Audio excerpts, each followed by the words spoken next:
Eh bien, dans Chante TV, nous allons découvrir une voix de l'émerveillement, une voix suave, une voix qui part très haut, qui peut partir très bas et qui va véritablement vous envoûter. Il s'agit de Diamantika. Elle a accepté de répondre aux questions de Chante TV et elle est au studio ici de Axe Music. Nous allons la découvrir maintenant, donc sur Chante TV. Diamantika. Salut Jawed. Alors, bien voilà, notre belle voix, notre belle chanteuse, ici sur Chante TV. Première question, d'où nous vient ton nom de scène? Alors, Diamantika, c'est un prénom que j'ai inventé quand j'avais 14 ans et qui vient un petit peu, qui me définit en fait en soi, puisque c'est Diamantika, c'est le diamant se trouve dans la roche, du coup il faut le casser, c'est un peu la richesse d'esprit se trouve à l'intérieur, et il y a le côté aussi démoniaque. Où quand on fait du rock, j'ai beaucoup aimé le rock pendant très très longtemps et je vous en parlerai après du coup de mon premier projet, mais voilà, c'est un petit peu le côté devil. Donc tu as un nom très, très poétique. Bien Démoniaque mais poétique malgré tout. Démoniaque mais poétique. Alors bien évidemment, tu es ici parce que tu as enregistré un album, British Rose, en Angleterre, exact, avec Jayz, et puis tu es revenu ici en France, à Chalon, où oui, tu as repris quelques titres, il a écrit, absolument, mais pas toute seule, avec un autre artiste, oui, Toé. J'espère qu'on aura l'occasion de le découvrir sur Chante TV. Alors, d'où vient un petit peu la source de ce projet et quelles sont tes intentions ici en France maintenant? Alors, British Rose, c'est en Angleterre, donc j'ai créé des mélodies et du coup des textes avec mon ancien partenaire, Scénic, et du coup je me suis réapproprié mes textes et à l'endroit où en fait ils venaient chanter, j'ai réécrit avec des émotions actuelles, du coup peut-être des réponses aussi à ce que disait Jazz avant, donc du coup mon ancien partenaire Scénic. Et voilà, le projet a une autre dimension maintenant. Et on l'a remixé un peu. Avant il était plutôt rock pop anglaise. Maintenant on l'a accentué sur les, je dirais que c'est un rock funk. Un rock funk. Un peu jazzy peut-être parfois.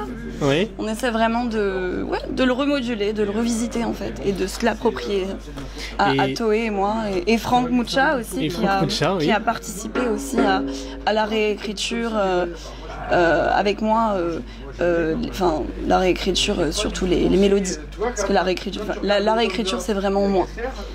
Alors, dans l'écriture, dans la mélodie, quel est le message que tu as envie de dire à tous ceux qui t'écoutent, qui vont découvrir ton album, ou qui l'ont déjà découvert, ou qui vont te voir aussi sur scène?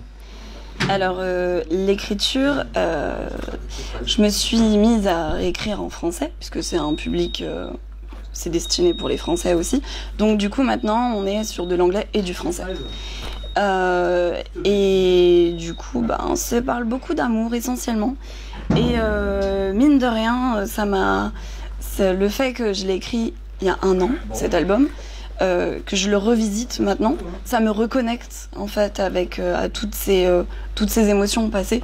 Donc des fois c'est dur, puisque quand je chante, je donne et du coup je revis les choses, et ça c'est assez c'est fort en émotion. C'est comme des incantations. Je me suis vraiment rendu compte du poids en fait, des mélodies, voilà. En tout cas, ça vaut le coup d'aller la voir sur scène, parce que comme tu dis, il y a vraiment énormément d'émotions et ça dégage et ça vous frissonne.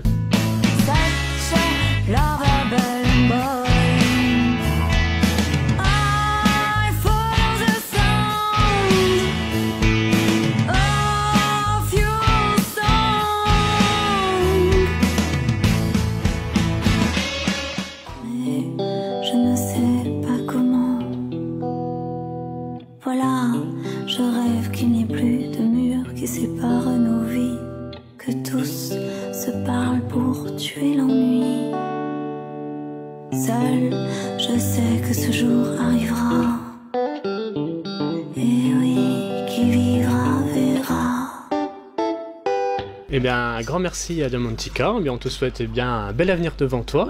Et n'hésitez pas donc à la contacter aussi sur les réseaux sociaux, page Facebook, Twitter, oui, absolument. Tout ce qui suit sur les réseaux sociaux. Instagram, j'essaie d'être un peu partout, oui. Love.